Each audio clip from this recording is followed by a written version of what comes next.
안녕하세요. 오늘 하루도 좋은 날이기를 축원합니다. 청하지 않은 벗이라는 말이 있습니다.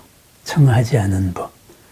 그래서 청하지 않은 사람에게도 벗이 되어서 그 사람을 편안하게 해준다. 그것은 보살의 덕목을 가리키는 첫 번째 명제입니다. 중인불청 우이안지. 많은 사람들이 청하지 않아도 벗이 되어서 그들을 편안하게 해준다. 평안하게 해준다. 바로 이런 말인데, 벗이 되는 이유는 뭡니까? 그들을 평안하게 하기 위함입니다. 그렇기 때문에 벗이 된다. 이 말은 그들을 이끌려고 하지 않습니다. 그들 스스로 평안함 속에서 새로운 길을 찾게 새로운 것을 열어주는 것입니다. 바로 부처님의 마음입니다. 부처님께서는 에히파시카, 그러니까 와서 보라고 이야기했습니다. 와서 내 가르침을 들으라. 이것을 배워라. 이런 말씀은 하신 적이 없습니다. 와서 보고 그리고 여기에서 청정한 삶이 있으면은 그러면은 그 길을 따르라. 이렇게 말했습니다. 그죠? 가르침을 먼저 내세우지 않으셨다 이거죠. 나를 따르라 이게 아닙니다. 바꿔 말하면 뭐예요? 머리가 아니고 가슴으로 법을 전했습니다. 감동으로 전했습니다. 논리로 법을 전한 게 아니라 감동이 먼저입니다. 삶을 보여줌으로써 이러한 삶에서 느껴지는 그것을 불러일으킨 거죠. 그래서 괴로운 사람들에게 그 사람들을 평안하게 해줬습니다. 청하지 않는 벗이 되어서 평안하게 해줬다 이거죠. 그런데 근래에 보면 옛날에도 그랬을 것입니다. 옛날은 제가 안 살아봐서 살아봤더라도 기억이 없으니까 청하지 않은 벗이 아니고 청하지 않은 스승이 되려는 사람들이 너무 많습니다. 스승이 되어서 청하지 않았는데 옆에서 스승이 되어서 막 끌고 가려고 합니다. 무슨 말이겠어요? 답답해 합니다. 그리고 왜 이렇게 하세요? 하고 막 끌고 가려 그래요. 그것은 뭐겠어요? 자기의 가치관을 강요하는 것입니다. 우리가 학문을 배우고 여러 가지 공부를 하는 것은 그것을 써먹기 위해서입니다. 그래서 여러 가지 기술을 배워가지고 남을 유익하게 하기도 하고 또 어떤 인문학도 마찬가지입니다. 좀 시니컬하게 표현하면은 옛날에는 사서삼경의 고상한 도덕을 뭐하러 배웠습니까? 아름다운 마음을 나타내는 시를 뭐하러 배웠습니까? 그거 과거 시험 보기 위해서 배웠습니다. 출세하기 위해서 배웠습니다. 그렇게 해서 정말로 공명의 도리를 아주 잘 논하고 그리고 그것을 아름다운 시로 표현하고 글씨도 반듯했을 때 이 사람이 반듯한 사람이구나 해서 출세를 했습니다. 그렇게 해서 출세한 사람들이 그렇게 청정하게 잘 살았는가? 그것은 이제 전혀 다른 이야기지요. 그런데 모든 학문이나 모든 것이 그렇게 써먹기 위한 거지만은 부처님 법은 써먹는 방향이 좀 다릅니다. 물론 옛날에 불교가 국교였을 때는 불교를 부처님의 말씀을 써먹기 위해서 한 사람들도 있었어요. 왜? 출세의 수단이 또 부처님 법이었기 때문에 그랬겠죠. 그래서 오죽 했으면은 법화경 서품에도 그런 얘기가 나오겠어요. 옛날에 구명이라는 수행자가 있었다. 왜 이름이 구명이냐? 명예를 구하기 위해서, 명예와 이익을 구하기 위해서 부처님 법을 공부했던 사람이다. 그런데 그 사람이 한없는 세월 동안 부처님 법 속에 있는 동안에 마침내 다음 세상을 구원할 미륵이 되었다. 이런 상징적인 얘기가 있습니다. 가짜가 진짜가 되었다. 우리 불법이 그만큼 포용력이 있다. 뭐 이런 말씀이었어요. 어쨌든 청하지 않은 스승이 되려고 하는 사람들, 이것은 부처님 법으로서 뭔가를 하고 싶어 하는 사람들입니다. 그렇습니다. 부처님 법은 도구가 아닙니다. 부처님 법은 내 스스로를 닦는 법입니다. 그래서 내 스스로를 닦아서 내 스스로 삶으로서 와서 보세요. 내 삶을 보세요. 이런 감동으로서 전해지는 법입니다. 한 사람의 도인이 나타났을 때 한 세상이 청정해질 수 있는 것은 그 한 사람의 삶이 청정하기 때문입니다.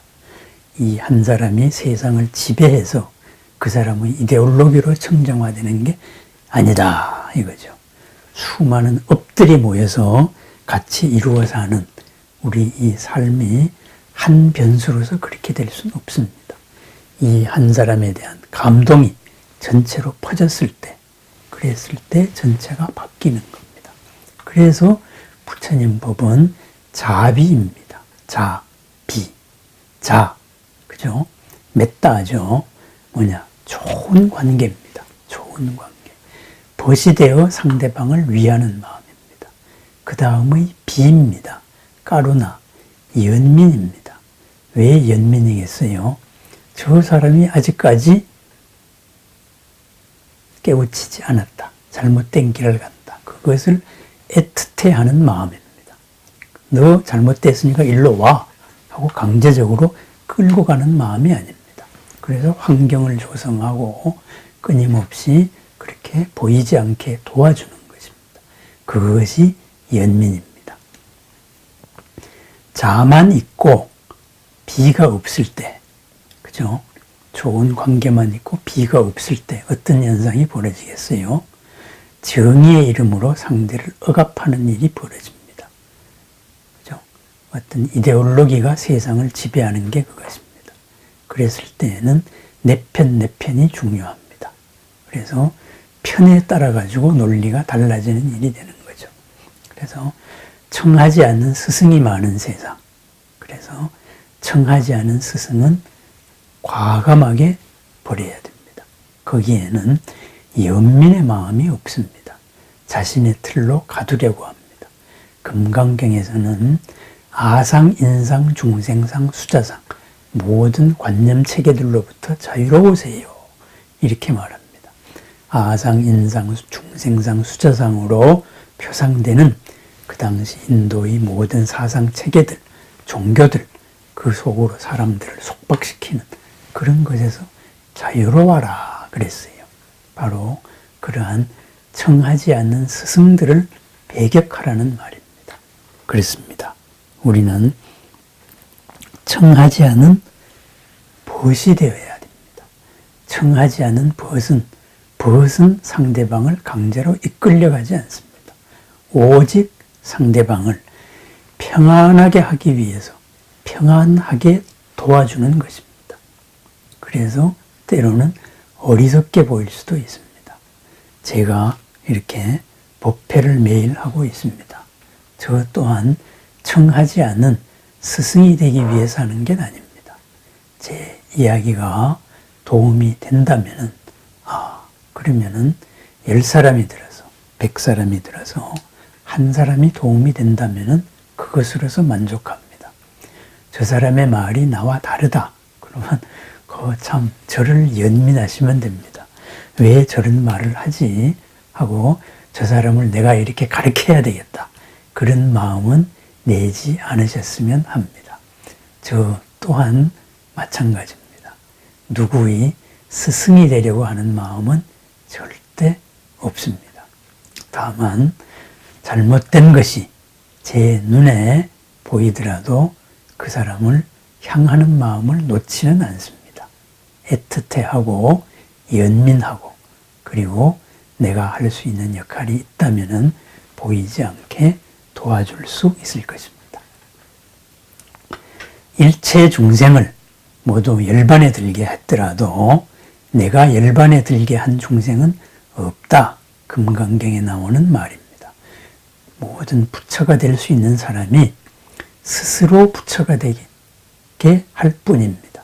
거기에서 내가 보조 조건의 한 역할을 했을 뿐입니다. 그렇습니다. 청하지 않은 벗이 바로 그거입니다. 제가 청하지 않은 벗에 대해, 청하지 않은 벗이라는 말은 대승경전에 참 많이 나옵니다. 처음 접한 경전이 유마경입니다. 유마경 첫 번째가 불국품입니다. 부처님 나라. 그죠? 바른 눈으로 봤을 때 이 세상이 바로 부처님 나라인 거지요.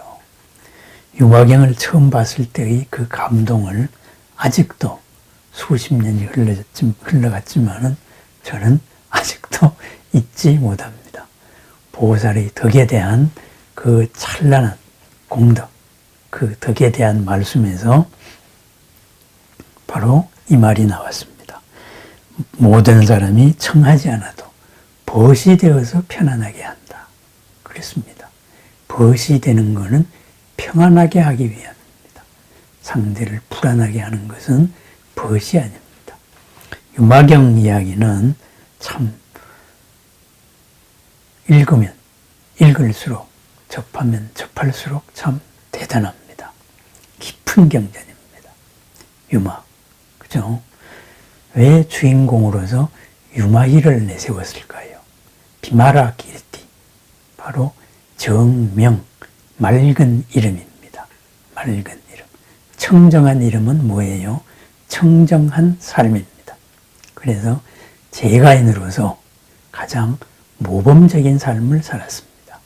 장자로서 많은 부도 모았고, 이 부로서 모든 사람을 나누었고, 아울러서 정신적으로도 둘이 없는 경지, 정토를 만들었습니다. 부처님 땅을 만들었습니다. 정토는 정토, 땅을 깨끗하게 한다는 뜻도 있고 깨끗해진 땅이라는 뜻도 있습니다. 보살은 끊임없이 나부터 정토로 만들어 나갑니다. 내가 만들어 나가는 정토만큼 감동으로서 정토가 넓어집니다. 감동으로서 넓어지는 정토, 거기에 바로 청하지 않는 벗이 있습니다.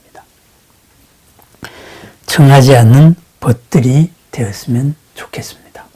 청하지 않는 스승을 항상 경계해야 됩니다. 어느 순간 나도 청하지 않는 벗이 되려 하다가 청하지 않는 스승으로 순간적으로 바뀔 수 있기 때문입니다. 항상 변화해야 됩니다. 아니, 조심해야 됩니다. 삼가해야 될 것입니다. 남의 스승이 되려고 하지 마라. 계율에도 나오는 얘기입니다. 높은 자리에 앉지 마라. 이런 계율이 있습니다. 바로 그것입니다. 내려보지 마세요. 그죠? 그래서 좋은 관계, 벗으로서의 좋은 관계지만은 항상 연민, 비의 마음이 있어야 됩니다. 향하는 마음이 있어야 되지만은 비가 있어야 됩니다. 연민의 마음이 있어야 됩니다. 연민의 마음이 없을 때 항상 모든 문제가 생겨납니다. 내가 자식들한테 어떻게 해줬는데 저 자식들이 내 말을 안 듣고 저럴 수가 있느냐. 자녀들의 결혼이라든가 자녀들의 진로에서 부모와 자식 간의 수많은 갈등 관계가 바로 비에서 비의 마음이 잘못되어서 그렇습니다. 청하지 않은 벗이 되지 않고 청하지 않은 스승이 되려고 했기 때문입니다. 그렇습니다. 청하지 않는 벗의 하루, 청하지 않는 벗으로서 내 스스로를 정토의 주인으로 만들고 그리고 나의 정토가 점점 더 넓어지는 하루를 축원드립니다. 청하지 않는 벗, 우리들의 길입니다. 청하지 않는 스승, 언제나 삼가하고 경계해야 될 일입니다. 오늘도 좋은 하루를 축원드립니다. 감사합니다.